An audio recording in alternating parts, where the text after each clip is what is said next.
Praise the Lord po. Sa umaga po ito ay patuloy po tayo sa ating serye sa aklat ng mga Efeso. Nais ko lang pong magbasa ng isang passage sa binigay ng Kuya Erison noong nakaraan. Dito po sa 17 ng Efeso 3, naway manatili si Kristo sa inyong mga puso sa pamamagitan ng inyong pananalig. Dalangin ko na ang pag-ibig ang maging ugat sa pundasyon sa lahat ng inyong mga gawain. Sa 18, upang inyong lubusang maunawaan kasama ng mga hinirang ng Diyos kung gaano kalawak, kahaba, kataas at kalalim ang kanyang pag-ibig.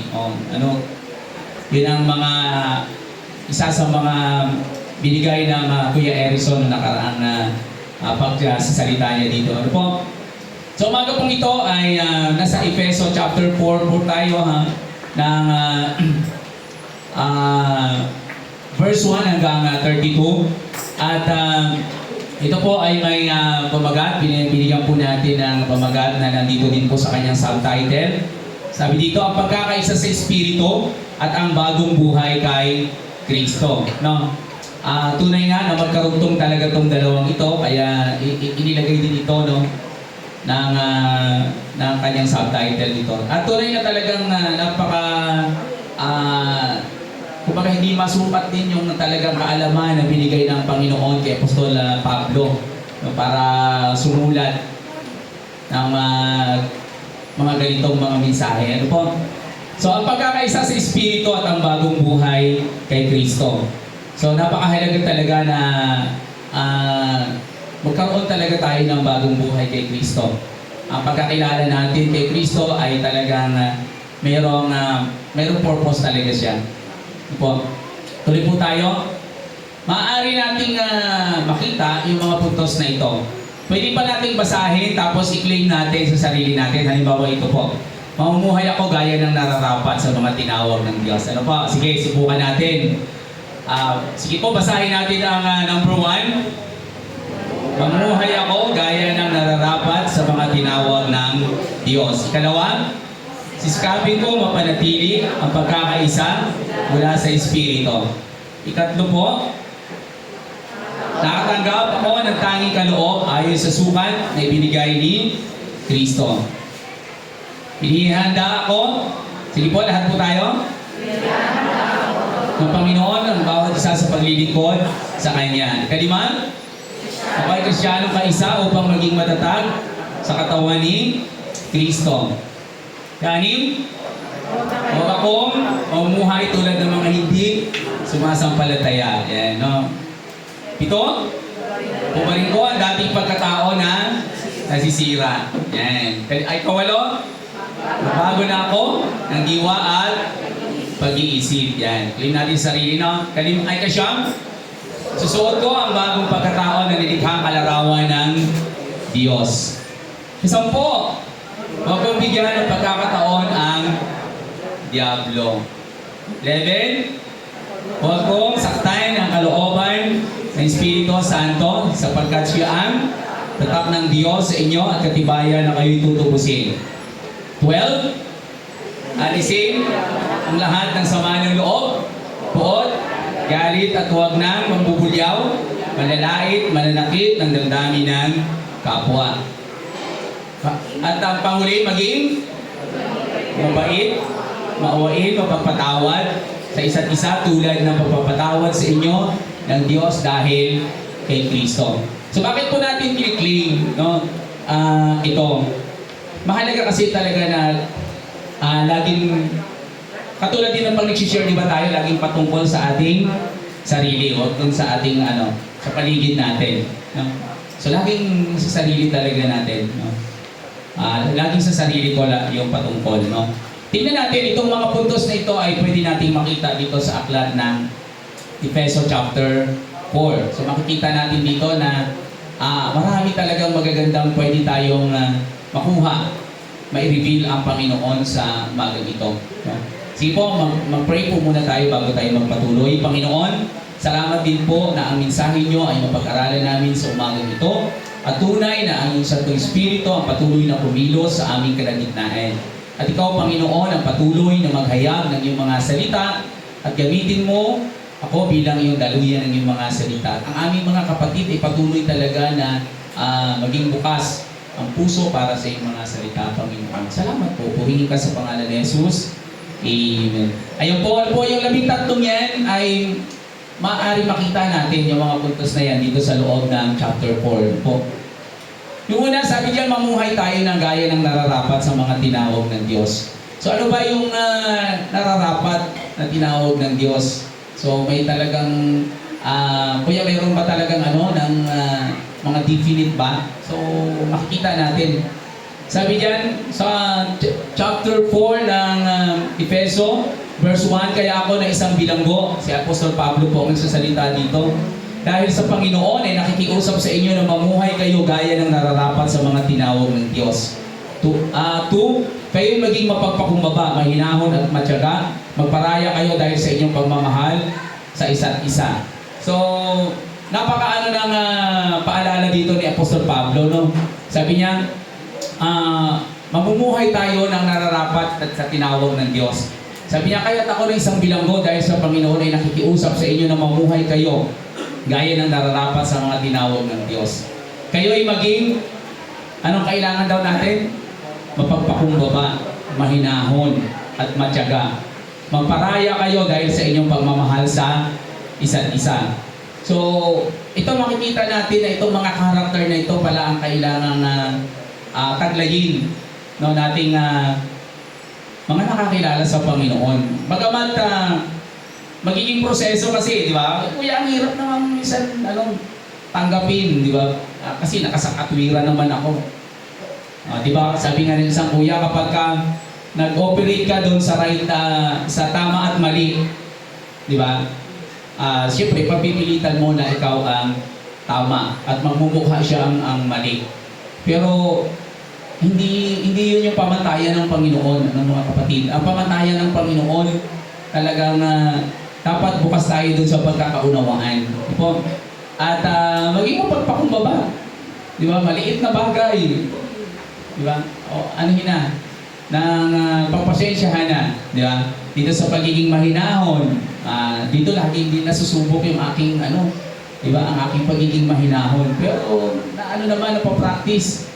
Magparaya dahil sa inyong pagmamahal sa isa't isa. No? So ganito pala ang nais na ipahayag ng Panginoon sa pamamagitan ni Apostol Pablo na sabi nga mamuhay daw gaya ng nararapat sa mga tinawag ng Diyos.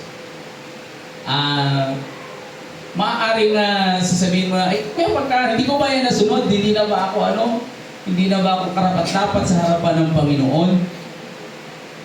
Sa paglilingkod natin sa Panginoon, parating dapat meron tayong natututunan kasi i-reveal sa atin ng Holy Spirit. Yun po. At nandun palagi yung repentance. Kasi pag wala na yon, magiging kalos na yung heart natin. Parang isipin natin, di okay naman. Di ba? Ako naman yung nasa katwiran, bakit ako magpakumbaba? Diba? Siya naman yung mali, hayaan mo siyang lumapit sa akin. Hindi ganun yung ating natutunan sa harapan ng Panginoon. At yung pagiging matyaga, kailangan dito. Huwag tayong mainip, di ba? Sa mga bagay na pinagpipray natin sa Panginoon at doon rin sa kapatid na pinagpipray din natin na madalas sa harapan ng Panginoon. Huwag tayong mainip. Di ba? Malay mo, hindi pa naman talaga yun yung time niya para sa Panginoon. Kaya pagsikapan pa rin natin na ipanalangin sila sa Panginoon. So, yun yung nais ni Apostol Pablo, no? Na sabihin na mamuhay gaya ng nararapat sa mga tinawag ng Diyos. No? Sumunod, sabi dito, sikapin natin mapanatili ang pagkakaisa mula sa Espiritu. Bakit kailangan natin sikapin? Kasi ang nais talaga ng Panginoon na mag-rely talaga tayo sa Holy Spirit. Diba? Kasi minsan, yung gusto natin, hindi yun yung gusto ng Panginoon. Diba? Tapos pag hindi tayo nag-rely sa Holy Spirit, yung outcome ng ating ginawa, doon lang natin ma-realize na, oo nga, no, sana kung sinunod ko pala ang banal na Espiritu na nag-speak sa back ng mind ko, ay di sana okay yung ano. No? So, yun yung nais talaga ng Panginoon. Sabi niya, sikaping mapanatili ang pagkakaisa mula sa Espiritu. At talagang, ano tayo, ikonsulta talaga natin. Di ba? Ang Panginoon. At yung Holy Spirit, nandyan talaga na nagsasalita doon sa ating, sa likod ng ating isipan. Kaya ba, pag may naririnig kang parang nagpapaalala sa iyo, di, sundin na. Di ba? Yung gusto mo nang gawin, pero sa likod ng mind mo, may nagsasabi, na hindi kapatid, hindi anak, hindi yan okay. Ito ang mas nung parang, minsan dinidepensa mo pa, ano naman po di ba? Di nyo justify pa. Basta gawin na lang natin. Kung talagang yun yung nais ng Panginoon sa pamamagitan ng Banal na Espiritu. Sabi sa 3, sikapin ninyong mapanatili ang pagkakaisang mula sa Espiritu sa pamamagitan ng kapayapaang nagbubuklod sa inyo.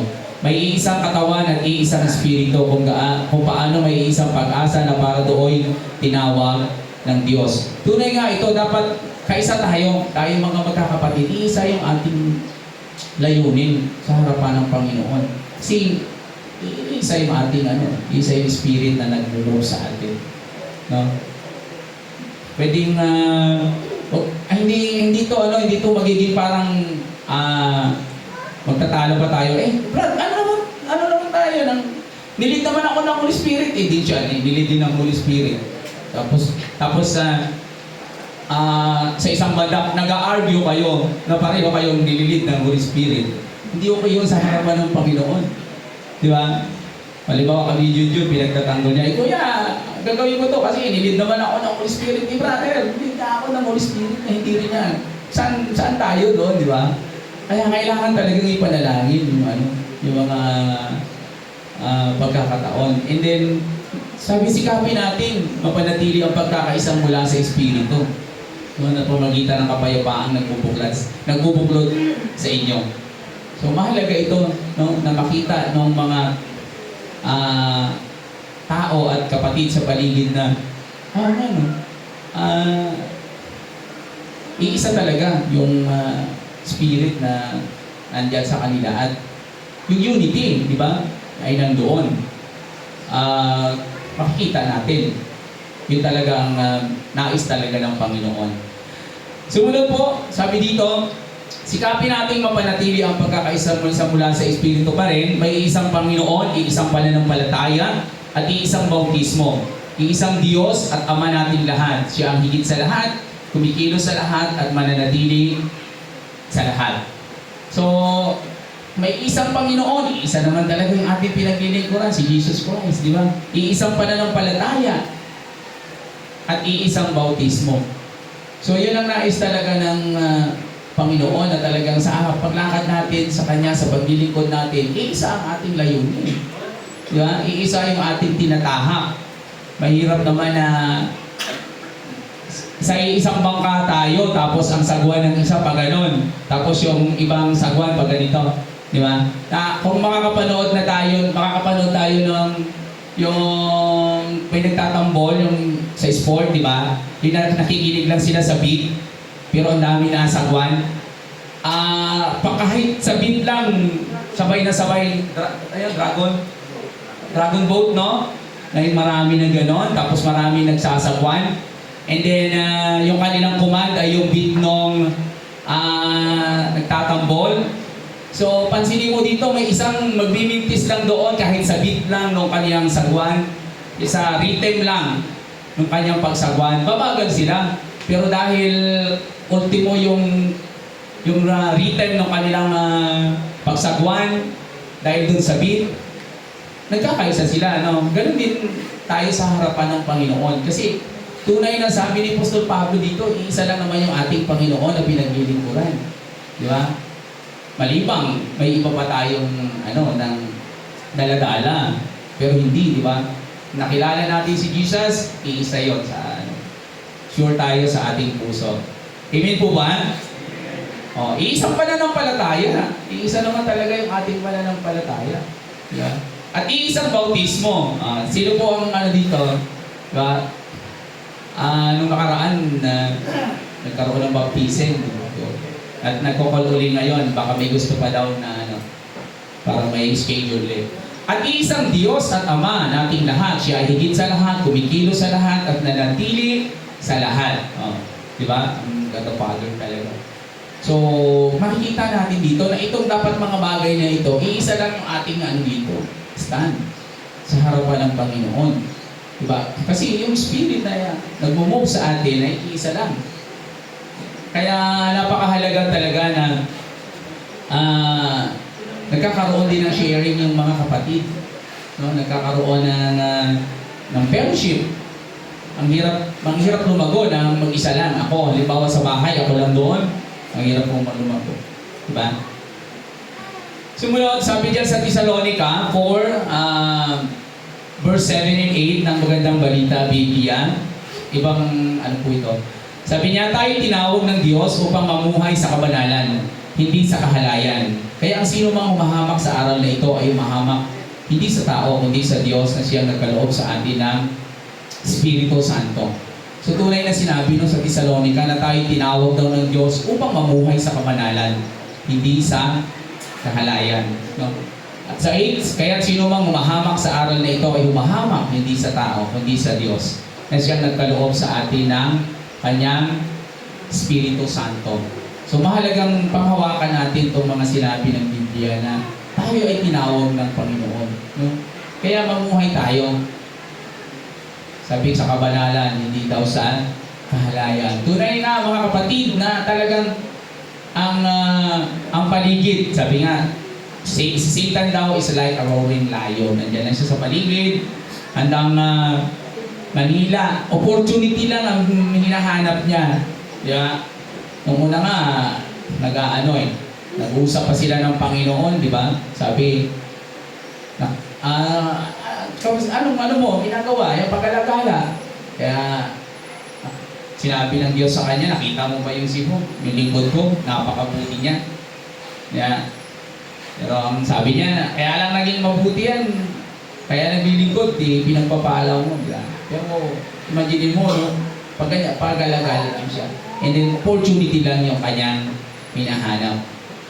Dito sa atin, sa panahon natin, ay talagang napakadami pwedeng gamitin ang kaaway para mailigaw sa pananampalataya at mailigaw sa paglilingkod ang mga naglilingkod sa Panginoon.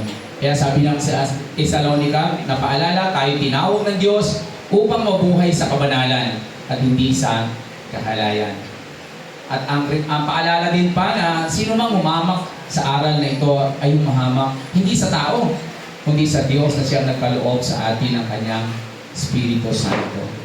Tuloy po tayo. Nakatanggap ng tanging kaloob ayon sa sukat na ibinigay ni Kristo. Katulad niyang sinabi natin kanina, i-claim natin ito na sa sarili natin, no? Na nakatanggap ng kaloob ayon sa sukat na ibinigay ni Kristo. Sabi sa 7, ang bawat isa sa atin ay nakatanggap ng kaloob ayon sa sukat na ibinigay ni Kristo. Ganito ang sinasabi ng kasulatan. Nang umakyat siya sa kalangitan, nagdala siya ng maraming bihag at nagbigay ng mga kaloob sa mga tao. Anong ibig sabihin ng umakyat siya? Ang ibig sabihin niya ay bumaba muna siya sa kailalimang bahagi ng lupa. Bahagi ng lupa. So, makikita natin dito na talagang ang katotohanan patungkol kay Jesucristo. Ano po?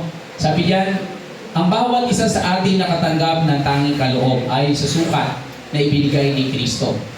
So, meron talagang mga kaloob ang mga kapatid na binigay ang Panginoon. Maaaring hindi pa natin nakikita, di ba? Maaaring hindi pa natin natutuklasan. Pero sa pagpapatuloy natin sa paglilingkod sa Panginoon ay maaaring lumabas, di ba? Ay, dito pala ang kaloob ko yan, ang gift ko pala, di ba? So, makikita natin na ang Panginoon talaga ay nakikita niya naman yung bawat sitwasyon ng mga anak niya po.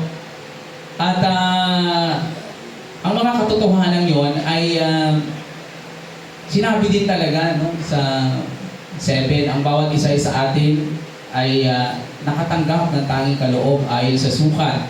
Nakatanggap, ibig sabihin ano, sa sukat na ibinigay ni Kristo. Diba? So, kung ano yung kaya siguro natin, ano mga kapatid, no? Yun ang binibigay ng Panginoon. And minsan nagtataka ka na, bakit si Kuya talagang parang ang dami niyang pagpapala sa Panginoon sa gift lang, sa pagtugtog, all around, di ba? Parang, so makikita natin, ibig sabihin, ano sa kanya yun? Binigay talaga sa kanya ng Panginoon. No? Pero sa atin talaga, meron din talaga tayong binigay ang Panginoon sa atin. No? Kasi bawat isa daw, di ba? So baka hindi lang natin natutuklasan pa. Kaya, kung ngayon ay nag-aaral pa at sa process pa ng patuloy na talagang pinag-pray sa Panginoon at inaasa Lord, patuloy lang, di ba? At huwag magsawang mag-aral ng sa kanyang salita. Di ba? Lalo na sa paghahayag ng kanyang mga salita, mga kapatid. Po. Alala ko mga din ng pumunta kami ng Kabuyaw, share ko lang. May mga kapatid kasi doon ng mga bago. Nasa ibang sila, nasa ibang mga outreach. Ibang church ate, no? Si ate. Pero na-amaze ako kasi gusto talaga nilang matuto na magbahagi ng salita ng Panginoon. Although hindi pa naman sila ate nagbabahagi. Pero nandun yung urge nila na matutunan yung pagbabahagi ng salita ng Panginoon. So, sa atin bilang naglilingkod sa Lord, dapat meron din tayong ganon. Kaya nga sabi namin dun sa dangkang nakaraan, kapatid, kahit hindi pa naman kayo marunong mag-share, ayain nyo dito. Di ba yung mga ate at mga kuya, pwede din naman talagang mag-share. Di ba? Malay mo, yung palang muna yung yung gift, di ba? Yung talent na binigay ng Panginoon. At unti-unti pa lang na nag-i-improve yung iba. So ganoon. Kaya talagang kahit mainit, nandun, mga babae pa yun yung mga ate pa, yung sumubo. Mga ate, sama sila. Pero nandun, sama sila na nag-share ng nag-observe, nag-share ng gospel. So, at patuloy po yun, yung ating tinatawag na gospel caravan. No, at parang tayo ang magpapacelitate ngayon, no, sa Santa Rosa. I-inform naman kayo ng Kuya Boyet patungkol dyan. So yan ang Panginoon, no? Ito yung mga katotohanan patungkol sa Panginoong Jesucristo. Nang umakyat siya sa kalangitan, nagdala siya ng maraming bihag at nagbigay ng mga kaloob sa mga tao. Ano ibig sabihin ng umakyat siya? Ang ibig sabihin nito ay bumaba muna siya sa kailaliman ng bahagi ng lupa. Sumunod, inihanda ng Panginoon ang bawat isa sa paglilingkod sa Kanya. At sabi dito, Kristiyanong kaisa upang maging matatag ang katawan ni Kristo. So mahalaga ito, nung nakaraan, mga napag-aralan na rin tayo naging mga bahagi ng katawan ni Kristo. Sabi sa 10, ang bumaba ay siya rin umakyat sa kaitaasan ng kalangitan upang mapuno ng kanyang presensya ang buong sanglilikha. At binigyan niya ang ilan upang maging mga apostol, ang iba naman ay mga propeta, ang iba ay mga ebanghelista, at ang iba ay mga pastor at mga guro.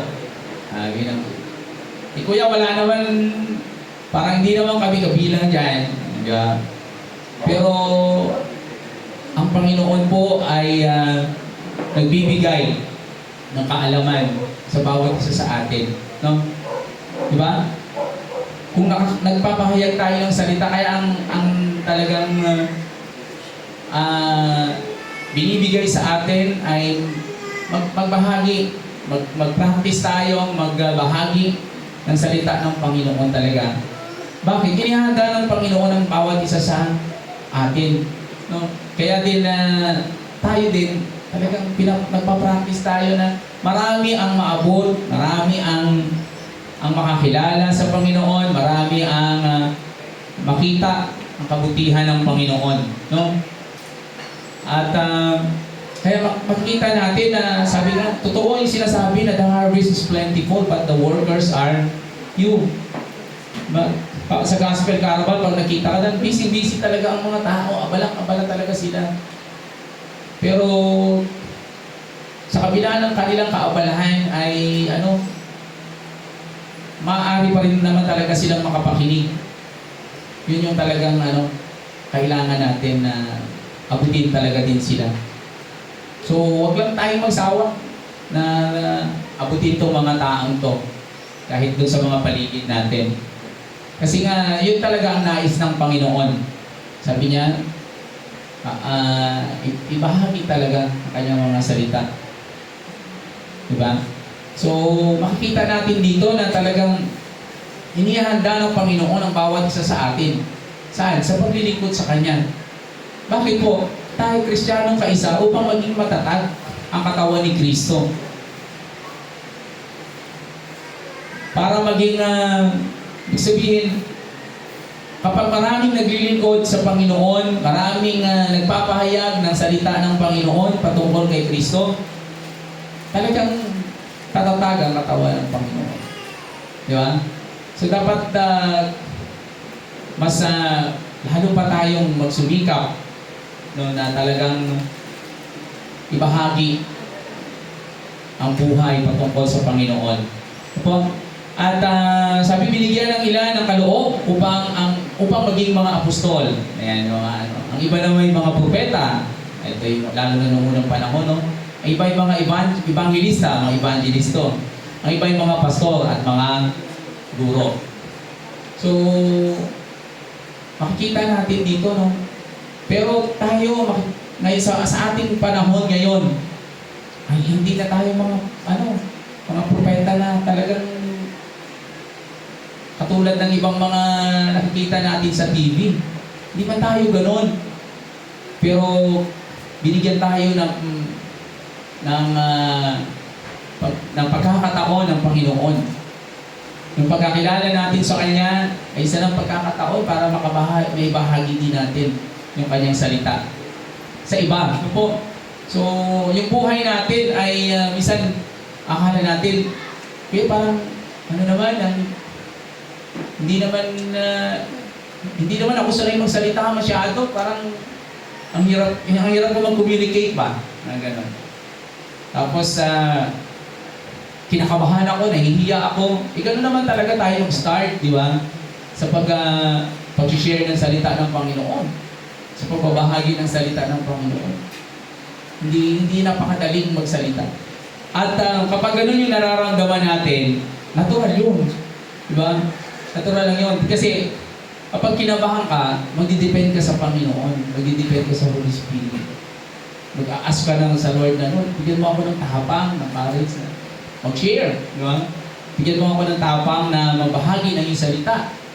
Kasi baka pagka wala na tayong gano'n, na parang masyado na tayong overconfident na, di, kaya ko to, brother, sister. Kaya. Diba? Mag-a-accept yan. So, mahirap pagka gano'n. Kailangan lagi nakadepend, no? Ako, from time to time, tayo dito, pa rin, may pababa rin talaga. So, pero okay naman, nade-develop. At pag kulang ka ng kaalaman, punta lang sa Santiago 1:5. Diba? Sabi sa Santiago, kung kulang ka ng kaalaman, humingi ka sa Diyos. Sapagkat ang Diyos ay mapagbigay at hindi nanunumbat. Diba? Pero magpatuloy tayo. Magpatuloy tayo ng pag-seek doon talaga sa nais ng Panginoon sa ating buhay. Pero ito na yung nais ng Panginoon sa atin. Yung maglingkod tayo sa Kanya. Diba? Yun yung pinaka matinding pwede natin hangarin. At yung paglilingkod natin sa Kanya. Diba? Dahil ang buhay nga, sabi nga, sa school ko yata na ako ito. Sabi ko, ang buhay po napakabilis lang.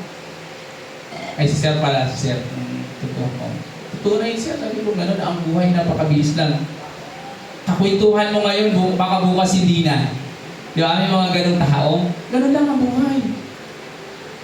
Kasi, di ba sabi ng mayaman, napakayaman ko. Ano ako, magpapakasaya ako ngayon. Kakain at magpapakasaya. Ang sabi ng Panginoon, ay hangal. Hindi mo ba alam, ngayong gabi mamamatay ka, tapos yung kayamanan mo ipamimigay sa mahihirap. So, ibig sabihin, yung mga hinahangad natin, hindi pa masama ngayon, di ba? Pero, hindi yun yung talagang nais ng Panginoon, mga kapatid. Masama din natin na talagang yung bagay na para sa Panginoon, eternal, at susunod na lang yung mga grasya na kailangan natin sa harapan ng Panginoon. Tuloy po tayo. Sa inihanda pa rin ng Panginoon ang bawat isa sa atin at maging matatag sa katawan ni Kristo. Sabi sa 12, ginawa niya ito upang ihanda sa paglilingkod ang lahat ng mga hinirang upang maging matatag ang katawan ni Kristo. So, kaya makikita natin na bakit ginawa ng Panginoon. Sabi niya upang ihanda sa paglilingkod ang mga hinirang upang maging matatag ang katawan ni Kristo. Bakit kailangan maging handa? Ay, kasi marami din talaga na lumalabas ngayon na ang aral nila ay hindi si Kristo ang talagang kanilang pinanampalatayanan. So, kailangan maging handa para maging matatag. Kasi pag hindi maging matatag, magsusway ko. Diba? Mahirap.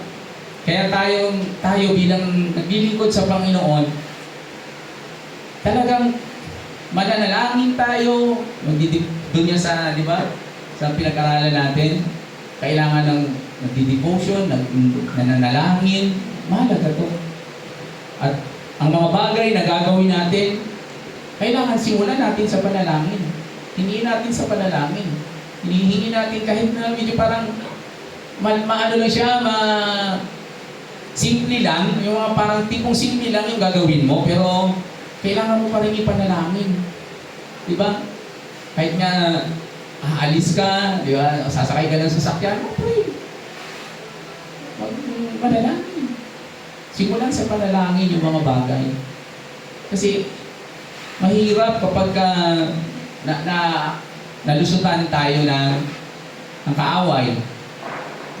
Kasi nga, opportunity nga lang, di ba, yung kanyang hinihintay. Pero yun, kung talagang nandoon tayo at nananalangin tayo sa Panginoon, so magiging matatag. Di ba, ang katawan ni Kristo, tayong mga nandito, tayong bumubuo. Ang Panginoon ang kanyang ulo, di ba? Ang ulo, tapos tayo. So, kailangan talaga, no, na patuloy na nag-aaral tayo sa salita ng Panginoon. At huwag tayong magsawa. Di ba? Dapat lagi tayong napapagod, pero dapat nagagala. Natural naman talagang mapagod ito yung katawan natin. Pero sabi nga ng isang kuya, ang masakit kuya kapag ang pagod ay puso. Wala. Ang tagal kasi kahit itulog mo yon, pag-ising mo, pagod pa rin. O yung ating diba, isipan ay pagod.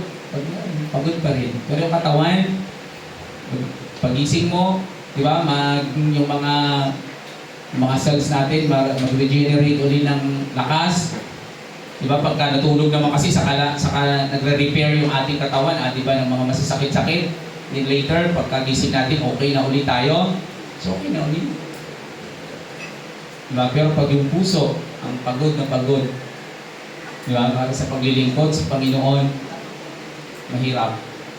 Pero kapag nagagalak tayo, naglilingkod sa Panginoon, magmamanifest naman talaga sa buhay natin. Hindi pong meron ka ng pinagdadaanan, pero dahil nanalangin ka sa Panginoon, ay nandun. Nagagalak ka pa rin na ganapin yung pinapagawa ng Panginoon.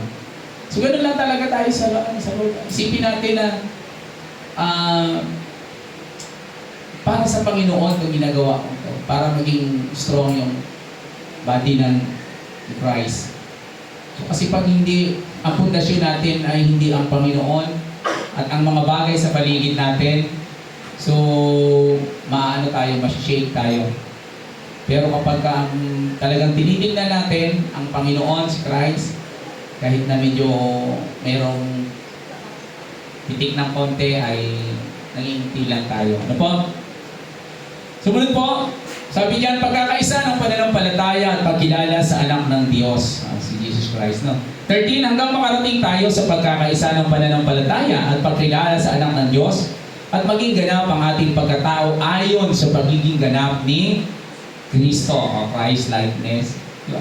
Minsan sabi nila, ay kuya, hirap namang, sir, hirap namang gayahin ang Panginoong Jesus Christ. Sabi na, hindi nyo kaya. Si kaya ba natin magpapapako sa krus? Di ba? Yun ang mahirap dyan. Hindi na. Pero, sabi dyan, maging ganap tayo. Maging ganap ang ating pagkatao ayon sa pagiging ganap ni Kristo. So, yung maging ganap sa harapan ng Panginoon. Yung hindi pong ang Panginoon nagiging mahinahon siya. Mahinahon tayo. Yung mga character na hindi man yung character na nagpapako sa krus, hindi naman natin talaga kayang gawin yun. Ang Panginoon lang ang kayang gumawa nun. Pero ang nais talaga ng Panginoon ay, sabi diyan, hanggang makarating tayo sa pagkakaisa ng pananampalataya at pagkilala sa anak ng Diyos. So, mahalaga ito, no? Na ang ating pinaniniwalaan ay talagang iisa tayo ng lakad, pati, di ba? At iisa din tayo na talagang ipinapahayag sa marami. Kaya nga, nagpa-practice tayo, di ba? Na kagabi nga parang nag-ano yata sila brother, di ba? Nag-practice ng gospel sharing.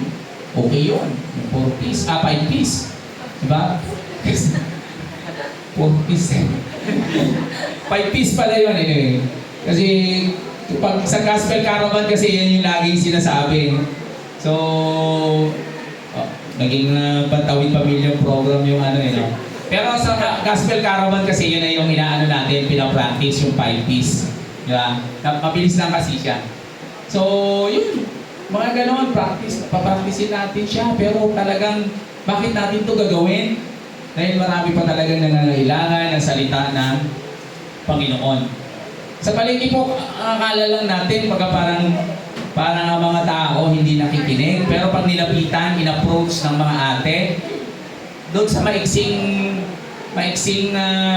tawag ito, maiksing conversation, nakaka-engage eh. Alam niyo, nakaka-connect. May mga ate, may mga kasama kami dati na tuwang-tuwa. Pagbalik doon kasi sa sasakyan, tuwang-tuwa, may dala nilang sibuyas. Ay, saan niyo ginawa? Binigyan kami kuya nung ano. Sinira namin ng sibuyas. Mag-share pa ka tayo doon, baka may ano pa doon, may liempo pa. Sabi ko na. Gino ko na. Pero ang katotohanan doon, nakaka-engage ka eh. Alam mo yun, parang kahit busy-busy yung yung mga tao.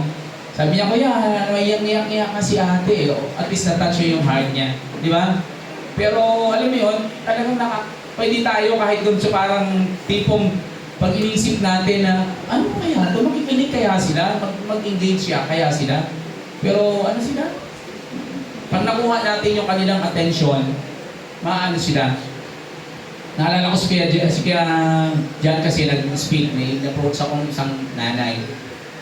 Buong buo talaga yung mukha niya. Sabi, ay ate, ang tagal ko siyang alam mo yun, yung tagal ko nakakunik sa kanya.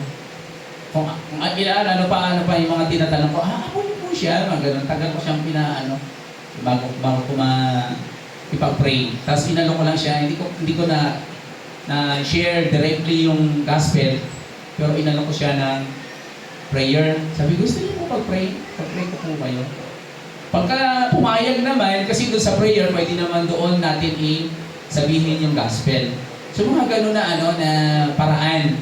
At ang sabi nga, di ba, yung Holy Spirit naman nagbibigay naman sa atin kung paano natin i-proceed yung mga bagay-bagay. Basta mag-start tayo sa devotion and prayer. Tuloy tayo. Nasa gayon, hindi na tayo magiging tulad ng mga batang madaling matangay ng sari-saring aral. Hindi na tayo maililigaw ng mga taong ang hangad ay dalhin tayo sa kamalian sa pamamagitan ng kanilang katusuhan at panlilinlang. So kaya patuloy tayong nag-aaral. Diba? Di ba may mga bata, bigyan mo lang ng candy, tapos ayain mo dito, sasama yun. Hindi na tayo ganun. Kumbaga tayo, kaya sa atin, alam na natin yung ating pinanampalatayanan, alam na natin yung ating pananampalataya. So hindi na tayo, kasi marami talagang mga lumalabas ngayon. Di ba? Na talagang kapag tinignan mo, parang okay naman. Pero unti-unti na ililigaw tayo doon sa ating tunay na ng pananampalataya at tunay na paglilingkod sa Panginoong Hesukristo. Kasi sabi sa Joshua 1:8, ng magandang balita, Biblia, huwag mo kaliligtaang basahin ang aklat na ito, ang aklat ng kautusan. Pagulay-gulayan mo iyon araw at gabi, upang matupad mo ang lahat ng nakasaad doon. Sa ganon, magiging masagana at matagumpay ang iyong pamumuhay. So, mahalaga ito, no, na babalik pa rin tayo sa salita ng Panginoon. So, mag-depend talaga. At pag may makausap, doon, laging reminder ng mga kuya na kapag nasa labas tayo, nag-market evangelism, hindi tayo makipag-argue. Hindi natin kailangan, kung yun yung pananampalataya niya, ay okay po, sige. Diba? Ito naman din yung kung gusto din niya share yung kanyang pananampalataya, ay di okay din. Kung gusto niyo din po pakinggan yung aming binabahagi, di mas good. Pero hindi natin kailangan talo para sa ating inihahayag. Hindi yun ang nais ng Panginoon.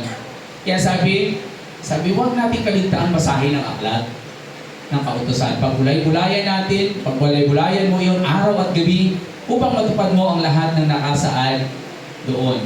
So mahalaga talaga na nakikita natin yung nais ng Panginoon sa buhay natin. Mahalaga na nananalangin tayo, nagbabasa tayo ng kanyang salita. Sabi nga, minsan nung nagbukas ako ng cellphone ko, nakita ako doon sa YouTube yata yun. Sabi niya, pag ayaw mo nang manalangin, kapag ayaw mo nang magbasa ng Biblia, sabi niya, mag-iingat ka kapatid. Sabi niya, yan ay yung direktang atake ng kaaway sa iyo. Diba? Kumbaga parang tamad ka na daw manalangin, tapos tamad ka na rin daw magbasa ng Biblia. So mag-iingat daw tayo, yun daw yung direktang atake ng kaaway sa atin. So pero ano yun? Naipapanalangin natin sa Lord na, Lord, huwag mong tanggalin mo sa atin yung ganito. Diba? Tuloy tayo sa 15. Sa halip sa pamamagitan ng pagsasalita ng katotohanan sa diwa at pag-ibig, tayo'y dapat maging lubos na katulad ni Kristo na siyang ulo ng lahat. No? Sa pamamagitan daw ng pagsasalita ng katotohanan sa diwa ng pag-ibig, tayo ay dapat daw maging lubos na katulad ni Kristo na siyang ulo nating lahat. So, lalo na kami, di ba, mga tatay. Kami talaga yung tinitingnan ng mga anak.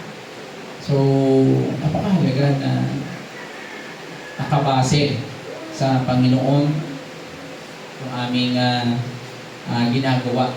Kasi pag hindi, magiging titingnan din ng mga anak namin na tatay ko nga ganito ang ginagawa minsan nag-comment ako na paano naman masasaway ni Kuya na huwag magbisyo yung kanyang anak? Siya din naman nagbibisyo. Diba? Parang gano'n na parang comment ko lang doon sa isang tao.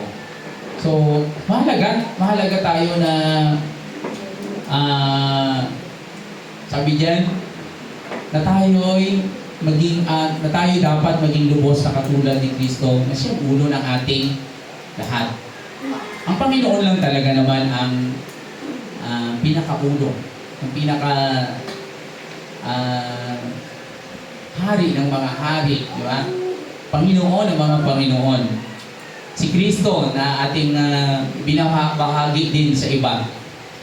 Na dapat alam talaga natin. Sabi nga, kapag si Kristo ang nakatayo sa pinakamataas, kahit yung pagsasama ng mag-asawa, kapag ang God ang nasa gitna, maayos yung mga di ba?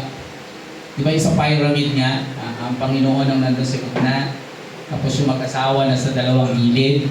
The more daw na mag-close kayo sa kay God, yung pagitan ninyo ng mag-asawa ay mas close talaga, yung intimate.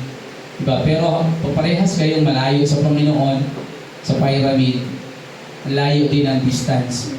So ganun din, talagang gawin natin talagang ang Panginoon ang palagi na tagapamagitan sa atin. 16. Sa pamagitan niya, ang buong katawan ay pinag-uugnay ng mga kasukasuan na mula rin sa Kanya at tumaayos na gumaganap ang tungkulin ng bawat bahagi. Lumalaki ang katawan at pinapatatag nito ang sarili sa pamagitan ng pag-ibig. So, di ba nung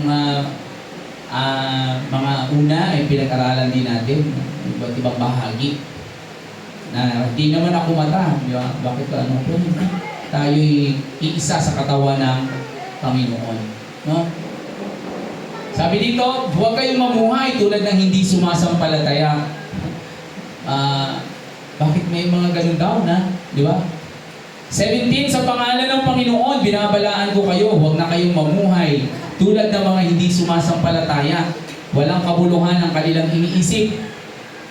Yung pala yun, no? Wala palang kabuluhan ang kanilang iniisip. Sa 18, wala silang pangunawa dahil sa kanilang kamangmangan at katigasan ng ulo.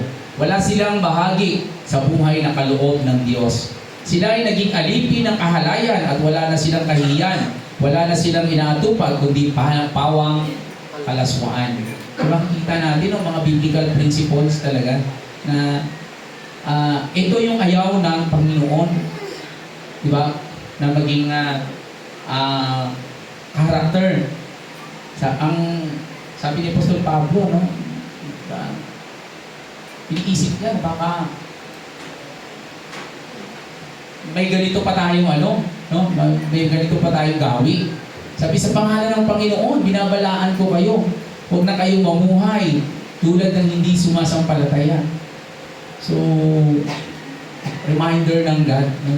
Walang kabuluhan ang kanilang iniisip. Wala silang pangunawa. Di ba? Yung ganito yung mga na walang di ba na ng palatay. Dahil sa kanilang kamangmangan at katigasan ng ulo, wala silang bahagi sa buhay na kaloob ng Diyos. Sila ay naging alipin ng kahalayan. Wala na silang kahiyan at wala na silang inaatupag, kundi pawang kalaswaan. So makikita natin dito na talagang ang nais talaga ng Panginoon na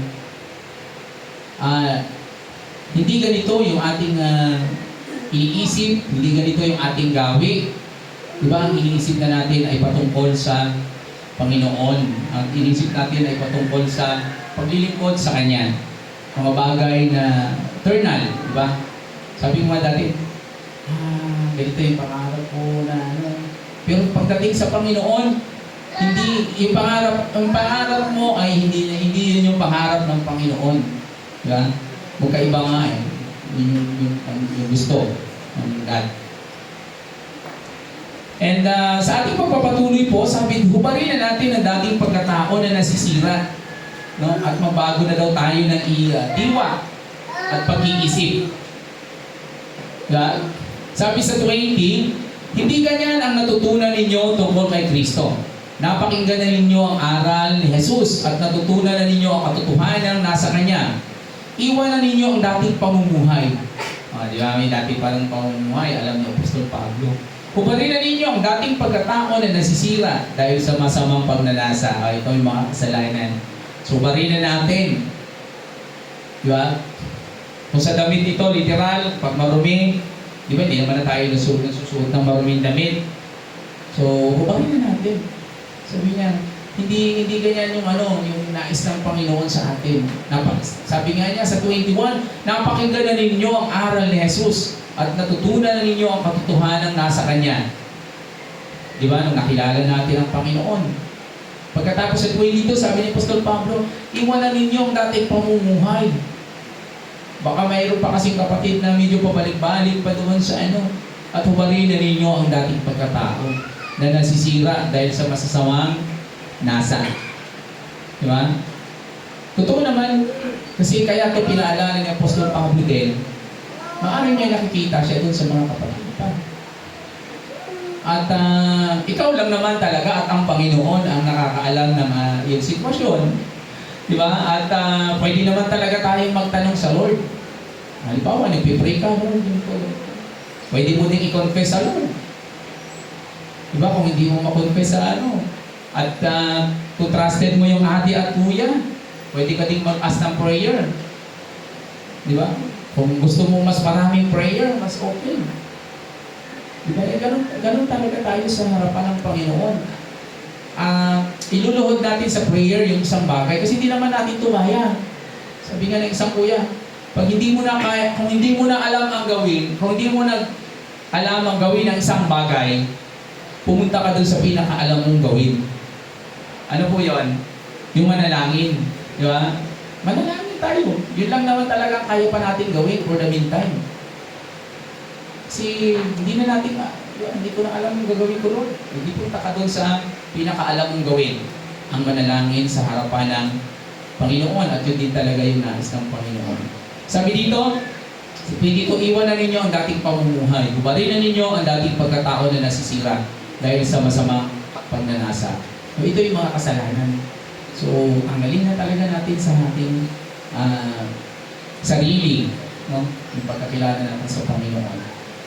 Bakit? Sabi sa ikalawang Korinto daw, 5:17 ng magandang balita Biblia, kaya't kung nakipag-isa ka kay Kristo ay ang isang tao, isa na siyang bagong nilalang. Wala na ang dati niyang pagkatao, sa halip, ito'y napalitan na ng bago. O alam na alam natin to, di ba? Sa ating binabahagi. Ang makipag-isa kay Kristo ay ang makipag-isa kay Kristo ay isa ng bagong nilalang. Wala na ang kanyang dating pagkatao. Sa halip, ay napalitan na ng bago. Totoo naman ito, di ba? Nung tinanggap natin ang Panginoon, totoo, mayroong nagbago sa ating buhay. May nagbago sa ating sarili. Dahil ito na, di ba? Masabi ng ikalawang Korinto 5:17, ang sino mang makipag-isa kay Kristo, isa ng bagong nilalang. Wala na yung dati niyang pagkatao, sabi ay napalitan na ng bago. So makikita natin dito na kapag talagang tunay na isinuko natin ang buhay natin, ang sarili natin sa Panginoon, may gagawin talaga ang God sa buhay natin, kapatid. No? May gagawin talagang proseso ang Panginoon sa atin. Hayaan lang po natin. Diba? Hayaan lang natin na may gawin sa atin ang Panginoon. At andyan naman ang banal na Espiritu na mag-lead sa atin. Diba? Kapag sa likod ng ating isipan, ganito yung kanyang pinapagawa. At patungkol yun sa gawain ng Panginoon, di, sige. Diba? Kahit pa yung mga mali, pwede na nire-remind tayo. So, ibig sabihin, sundin natin ang banal na Espiritu. So, mahalaga yun na mag-rely talaga tayo. Hubarin ang dating pagkatao na nasisira at magbago na daw tayo ng diwa at pag-iisip. Kung dati ang pag-iisip natin, ganito. Minsan, so mga nakikita mo, di ba? Kahit ako din, minsan nakikita ko. Tapos minsan, may naglalaro sa isipan ko. And then, napapaano ka na lang di ba? Hingi ka na lang ng paumanhin sa Panginoon. Di ba? Kasi kahit sa isip, pwede tayong magkasala, mga kapatid. Pwede kaya pinaalalahanan din tayo ng Apostol Pablo na magbago na tayo ng diwa at pag-iisip. Sabi dito, magbago na kayo ng diwa at pag-iisip. At ang dapat ninyong isuot ay bagong pagkatao na nilikhang kalarawan ng Diyos at nahahayag sa matuwid at banal na pamumuhay ayon saan? Sa katotohanan. So makikita natin dito na paalala ng Panginoon, dapat na natin isuot ang bagong pagkatao na nilikhang kalarawan. Diba? So, yun nga. Diba? Pag naghubad, ay di may susuot na bago. Wag hindi magsusuot kasi mainit ngayon, magkakasunburn. Pag malamig naman, lalamigin. So, kailangan ay mag-ano talaga, susuot. No? Susuot. So, makikita natin dito, sabi niyan, at nahayag sa matuwid at banal na pamumuhay ayon sa katotohanan.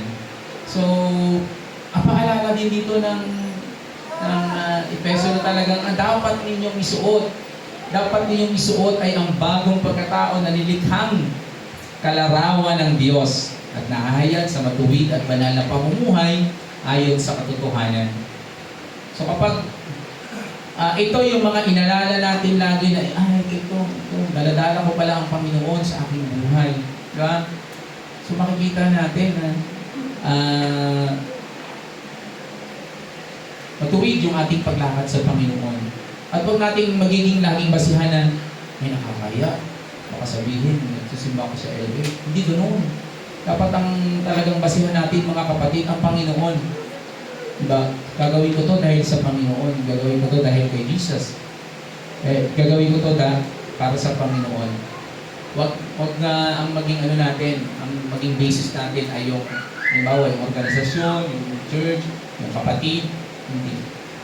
Kasi magpipili tayo. Dapat ang laging basihan natin ang Panginoon. No? Kasi siya lang naman talaga ang perfect. So, lagi natin batayan ang Panginoon sa Jesus Christ. Sabi dito sa magbago na tayo ng isip at diwa, dahil dito itakwil na natin ang pagsisinungaling. Tayong lahat ay magsabi ng totoo sa isa't isa, sapagkat tayo bahagi ng isang katawan. Kung magagalit man kayo, iwasan ninyo na kayo'y magkasala. Huwag ninyong hayaang lumubog ang araw na galit pa rin kayo. Huwag ninyong bigyan ng pagkakataon ang diablo. So, medyo maano to, no? Ay kuya, medyo mahirap-hirap yan Sabi, kung magagalit, di ba? Huwag magkakasala. Paano yun? So, dati, kapag nagagalit ka, nagmumura ka, baka hindi na. O di uti na yun, di ba? Huwag ninyong hayaang lumubog ang araw na galit pa rin kayo. Kuya, paano paggabi ako nagalit? Bukas pa. Di ba? Hindi yun. Ang sabi ng dito, yung thought ng dito, yung idea. Di ba? Na talagang huwag nang patagalin. Na kaagad. Huwag na mag-operate doon. Ako ang tama. Siyang mali. Di ba? Bakit ako maghihingi ng paumanhin, ng pasensya, siya naman unang, di ba, nagkamali. Dapat siya. Dapat hindi tayo gano'n. Wala na sa isipan natin yung gano'ng mga pag-iisip sa harapan ng Panginoon. Ang laging dapat iniisip natin ay ang pagkakasundo sa harapan ng Panginoon. 27, huwag ninyong bigyan ng pagkakataon ang sino? Diablo. Kasi nga, na siya nandiyan lang siya sa paligid. Paikot-ikot nga, sabi paikot-ikot daw. Diba? Opportunity ang kanyang hinihintay. 28, ang magnanakaw ay huwag nang magnakaw. Sa halip, magtrabaho siya ng marangal para sa sariling ikabubuhay at makatulong sa pangangailangan. Malupit ang ni Apostol Pablo dito. 29, huwag kayong gumamit ng masamang salita, kundi iyong makakapagpalakas ng loob at loob sa pagkakataon upang makapagdulot ng mabuti sa mga nakakarinig. So, dapat yung ating mga binibitaw daw ay makaka-inspire, lalo na sa ating mga naglilingkod sa Panginoon. Diba, mga encouraging talaga yung ating mga salita. Kasi pag hindi rin yun kaaya-aya sa harapan ng Panginoon. Tuloy po tayo. Sabi sa 13, huwag ninyong saktan ang kalooban ng Espiritu Santo, sapagkat siya ang tatak ng Diyos sa inyo, ang katibayan na kayo'y tutubusin pagdating ng takdang araw. 11, 31, alisin na ninyo ang lahat ng sama ng loob, puot, galit at galit, Di ba? Alisin ang sama ng loob. Kung may sama pa ng loob, kapatid, pwede naman tayo mag-approach sa kanya, kapatid. Alam mo, masama ang loob ko sa iyo nung nakaraan. Pwede. Galit. Huwag na kayong mampupulyaw. Di ba? Minsan, na ano ako dito. Pero, unti-unti na. Di ba? Wala. Mandalait. Di ba? Kuya, hindi naman ako nanlalait. Baka hindi mo lang kapatid voice out, pero sa sarili mo, grabe yung magkakasuot-suot, hindi naman bagay sa kanya. Sa isip lang, di ba? Sa ano na yun? Sabi nga sa Biblia, sa isip lang pwede na. Di ba? Hindi mo nga binoise out, pero nandun naglalaro-laro sa isipan mo. At mananakit ng damdamin ng kapwa. Yun, sa dito paalala ng Panginoon. 32, sa halin maging mabait kayo at maawain, magpatawad kayo sa isa't isa tulad ng pagpapatawad sa inyo ng Diyos. Dahil kanino po? Dahil kay Kristo. Imagine niyo, ano po? Napaka-grabe ng ating